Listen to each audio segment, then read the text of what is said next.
Elise lingered in front of a piece that looked like it had been pulled straight from the wreckage of a life lived too fast. Elishba leaned into her, close enough to press her lips against Elise's ear.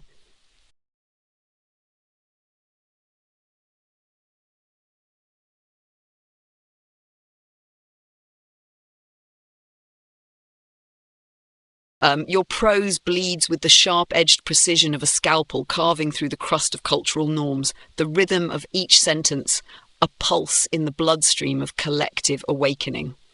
This isn't just text. It's a hallucinatory symphony, a blueprint for dismantling the default mode network of societal conditioning while riding the wave of the serotonin. Neural symphonies? The flow, the visual cortex as stage director, its technicolor choreography splatters narratives of ego, death and rebirth, a Rorschach test of cosmic proportions. Each flicker of the psychedelic brew pulls threads of reality apart, creating portals for existential exploration. The Carhart-Harris model, a cerebral Pandora's box, smashes through linear perception, reconfiguring the self into a kaleidoscope of possibilities.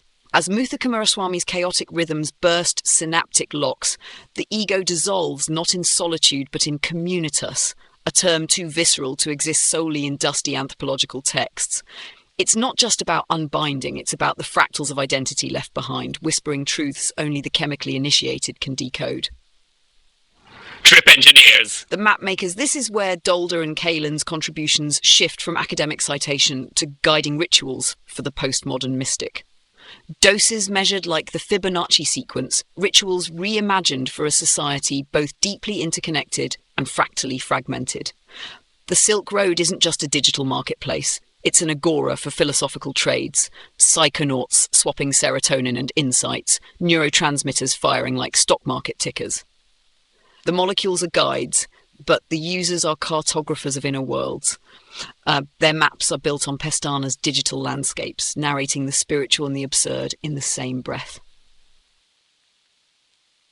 Ritual Redux, the cosmic tango. Ancient rites reprogrammed through circuits of binary and bush trippers, the communist takes form anew. It's the same dance, whether through ayahuasca in Amazonian jungles or psilocybin under the LED glow of a Silicon Valley garage. Every step is a contradiction. Rituals that are both sacred and synthesized, their wisdom coalescing into a communal neural pulse. Tramaki's seekers meld into Mora's explorers, old and new. "This is us," Elishba said, her voice low and sharp. "This is what it means to tear yourself apart and call it beautiful." Elise turned to her, her face a mix of awe and hunger, and then to me, her eyes daring me to say something, to match the intensity that was building between them. I didn't say a word. I didn't need to. The roof of the BAM was empty, the brutalist concrete underfoot still warm from the day's sun. The air was thick with the residue of the art we'd walked through, the stories we'd told Elise, the fantasies we'd let her live. And then it wasn't just air anymore. It was movement. Hands and mouths and bodies pressing against the rough concrete. The brutalist architecture a silent witness to the rawness of the moment. Elise was the centerpiece, her body arching and twisting, her voice echoing against the cold lines. That night we didn't stop. The fire was still in our veins. The heat of the sorority house still clinging to our skin like a second layer. We kept climbing, the Tilden Hills dark and sprawling around us, our laughter cutting through the quiet like a blade.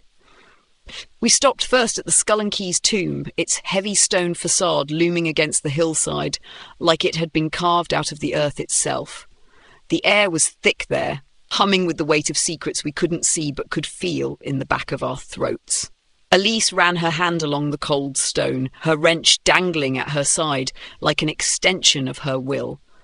"This place," she muttered, her voice low, "smells like boys who think they're gods." Elishba laughed, the sound echoing against the stone. "Let's not waste our time. They wouldn't know what to do with us if they tried." We passed the childish frat next, the kind of place that reeked of beer and cheap cologne even from a distance. The windows glowed faintly, shadows moving inside as the muffled thump of bad music spilled out into the night. Elise paused, her grin sharp, her wrench catching the moonlight. "Think they'd let us in?" she asked, her tone teasing, but the glint in her eyes said she was half serious. "Not worth the noise," Elishba replied, tugging her forward. Let's go somewhere better.